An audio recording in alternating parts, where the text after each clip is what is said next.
Alright, well, by the title you know we're going to be hanging a floating shelf. Here's our area. I haven't measured, I'm going to make a gap on each side, so it's not exactly perfect. And then my shelves are not finished on one side, they're supposed to go wall to wall, but I got mine through work and leftover scraps from another job. So mine's not finished on both sides, and I'll be doing some modification to make them finished on both sides. But yours should be finished. So we got the wall. We're going to be hanging it about right here. You're going to need a level, a drill, an impact, screws. I'm going to use some liquid now. And then you have to have your thing to slide the shelf on to fasten it. So we'll do that. So the whole plan is we're moving this TV up. We don't have a wall mount for it. And then we can use this to hang stuff. So I already got an electrical plug installed up there. So we're just going to hang it about right here. So I'm just going to clear this out of the way. Mark a line for level about how high I want it up. And then we'll be back. So now I got my wall mark. I'm going to measure. This is on you about how big you want it. I want mine, I'm thinking about 36. So there's going to be a good side gap on both sides. But I got to do a 5/8 inch filler so you don't see the sides, and then I got to rip a 1/8 inch front and put it on to match. Guess we'll see, but I'm going to cut mine down to 36. And we'll go do that now. We're gonna make sure your chop saw is square before you cut it. And this is how you do it. You're gonna take a little speed square. We're gonna put it up right here. We're gonna bring this down. And we're gonna make sure it's touching all the way across. We want it to keep touching the bottom. And see there's a very small gap right there. So we're not perfectly square yet. If we cut it like that, our wood is going to end up cutting like this, so the bottom of the shelf's actually going to be bigger than the top of the shelf. So we got to make sure it's square before we do anything else.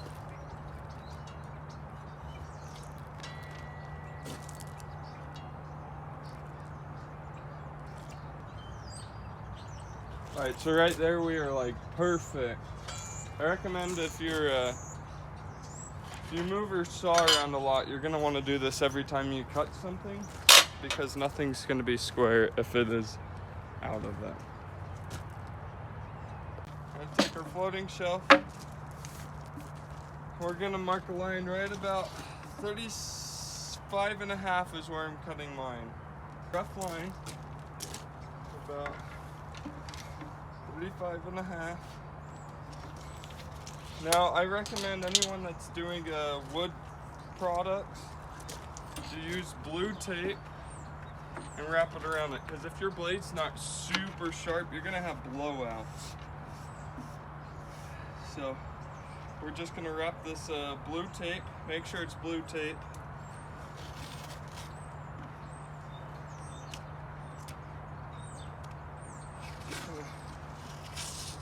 Wrap it all the way around.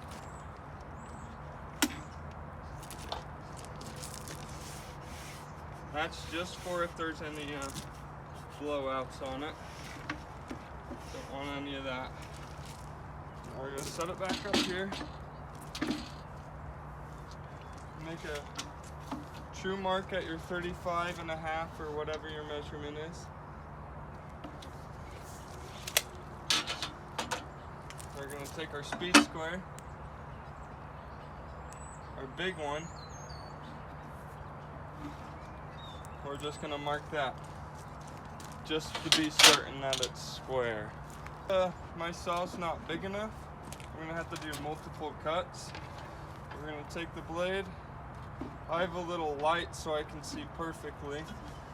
We're going to hold down the finished product with your other hand. I cut it a little big. Rather be big than small.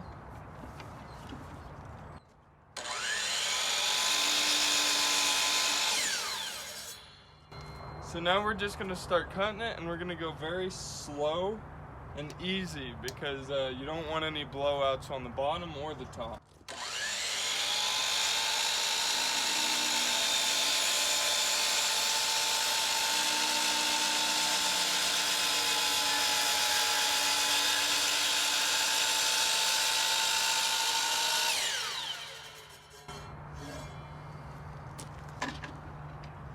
Alright, now the scary thing is the face.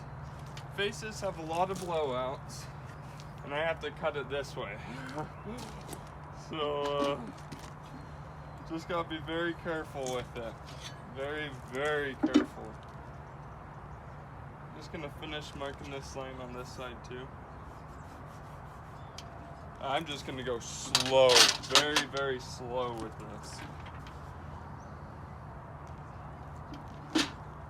Make sure it's square.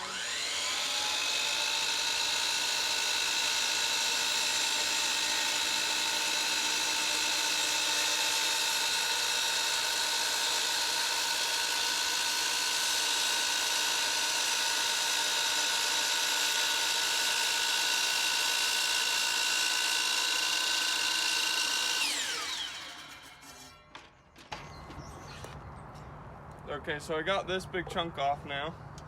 That's garbage. But I wasn't exactly perfect. I cut a little big. So now I'm just gonna try and cut it a little more, just to blend it into that first cut. Not much, just a little.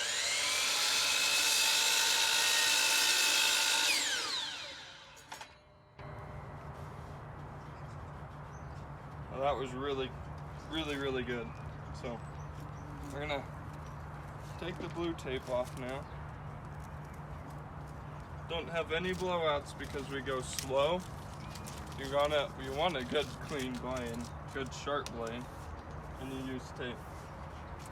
So here's our product. Now next things are our floating shelves we build. We have ribs in them. So next thing I'm gonna do is I'm gonna take a measurement of this to this. I'm gonna rip a piece that'll fit in there and sit in about 1/2 inch on both sides. A little piece of wood that we're gonna use to mount on the wall that this slides on. So we're gonna do that now. So I'm about 35.5 on the dot. So I'm gonna cut one about just 34.25 maybe. It doesn't need to be pretty, you're never gonna see it. So we're gonna go get a piece of scrap wood or whatever you have to hang your shelf on. We're gonna cut it at 34.25. Here is my piece of scrap wood that I'm gonna be mounting onto that, or that will be sliding onto this. That's 35.5. We're gonna cut this one out like just 34.25. Doesn't need to be pretty.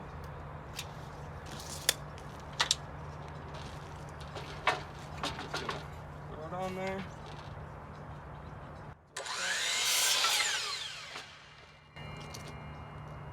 Now we have this piece has to sit in this piece. So we are like perfect. I thought we were gonna have to rip this down, but no, we're nice and snug. You don't want to be too wobbly or else your shelf's gonna be wobbly. So we're nice and snug in there. So now what we're gonna do is, because we have ribs, I'm gonna put a line right here, because there's a rib there, a rib right here, or a line right there and a line right there, a line right here, line right here. So I'm gonna throw this piece back in there, and we want to just mark opposite of that. So we want a rib right here, one at the end, one at the end.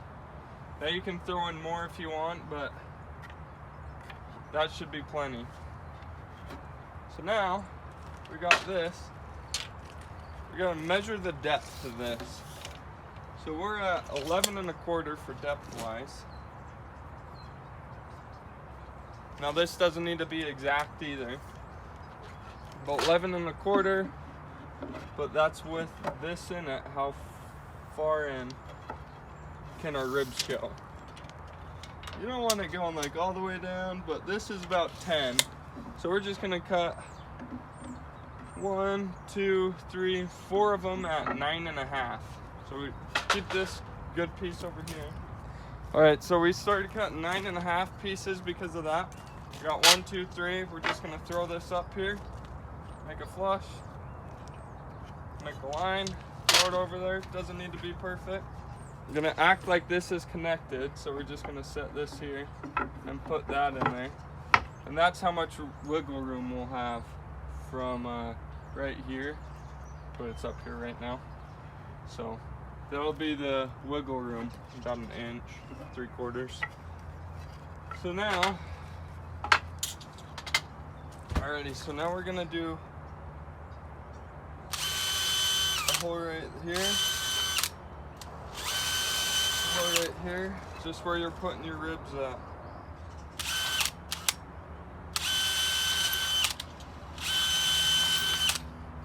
Gonna do 2 holes on each.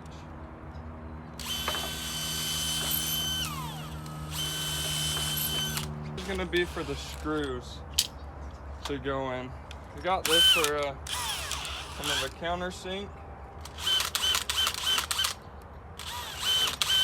Just gonna counter sink it a little.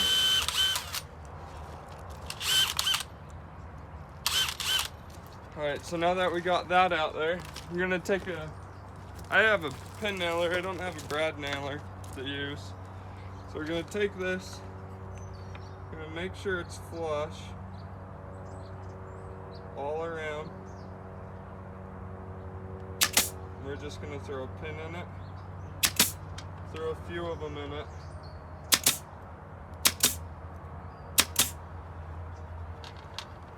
Now I'm going to do this to all of them, but we're going to take our screws now and our impact.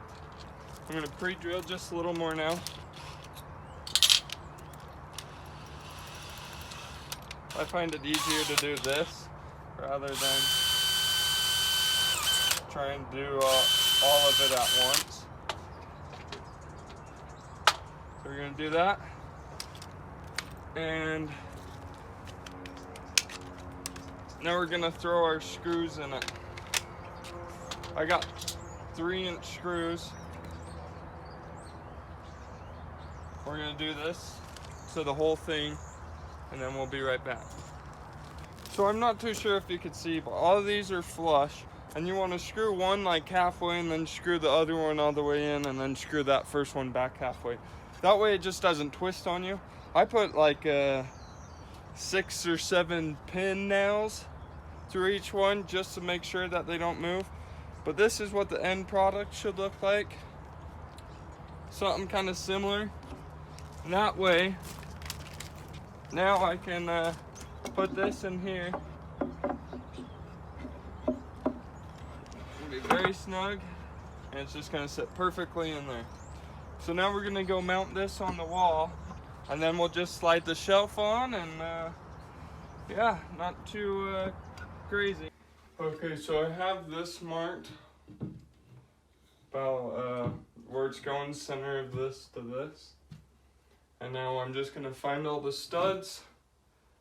You're just going to put a mark where the stud is above your line, wherever it is, and then we're going to put this back up here, and we're going to then mark it where the studs are, and then we'll get that ready for mounting. So I found where my studs are, took this off, saw that it was on the left, took my level, put it right here, threw down a straight level, and marked where our stud is right here. And then I average is 16 for a stud. So I went 16 inches over, screwed over there, and noticed there was a stud there.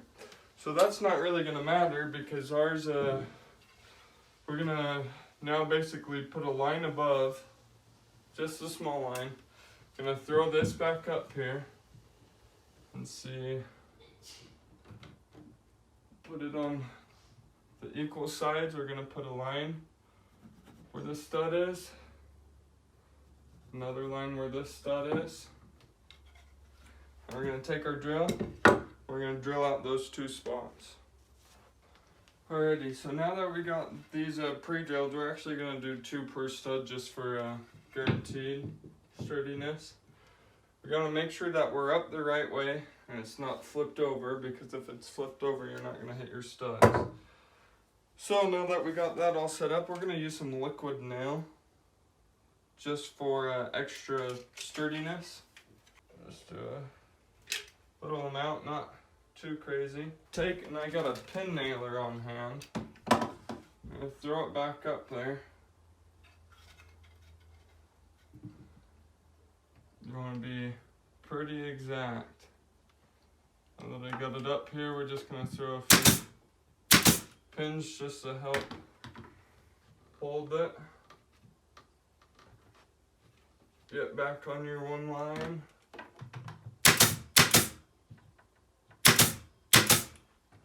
Just to kind of help before the screws are in.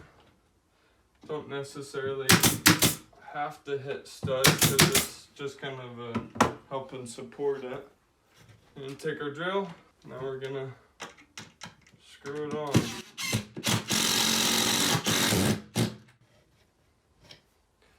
There's 1.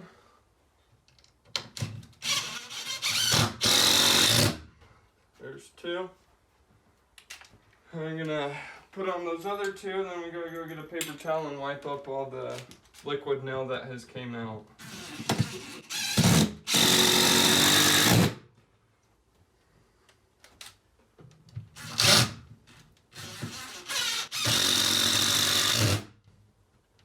Now that thing is solid. So now we're gonna take a paper towel and clean up all the excess liquid nail.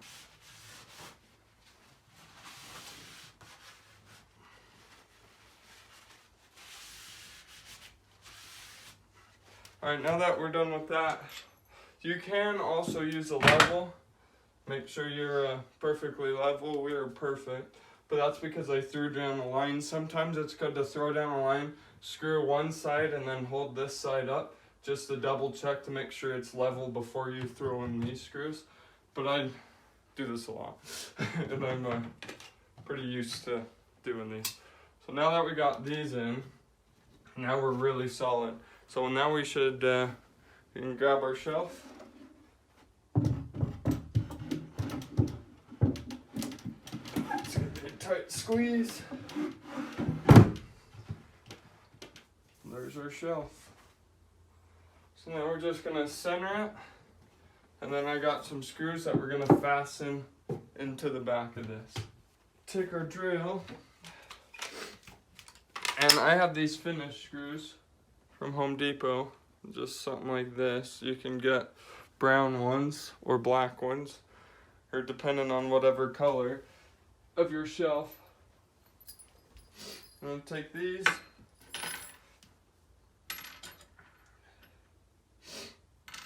Now we're gonna pre-drill for it. Take the one that's the size of the head, and we're just gonna pre-drill it, just maybe so the head sits flush. And now we're just gonna throw those screws in. Make sure you push the shelf as tight against the wall as you can when you screw these.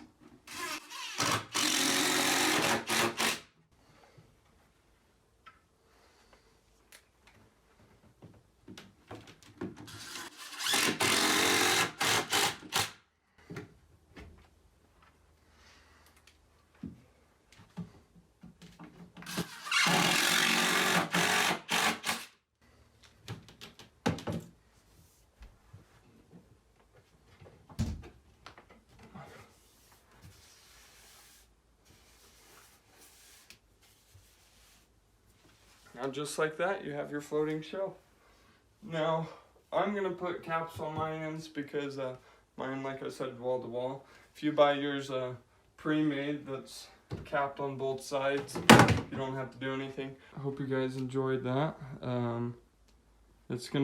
We're gonna leave it for a few hours just so that liquid nail can definitely dry before you throw any weight on it. But should be very sturdy.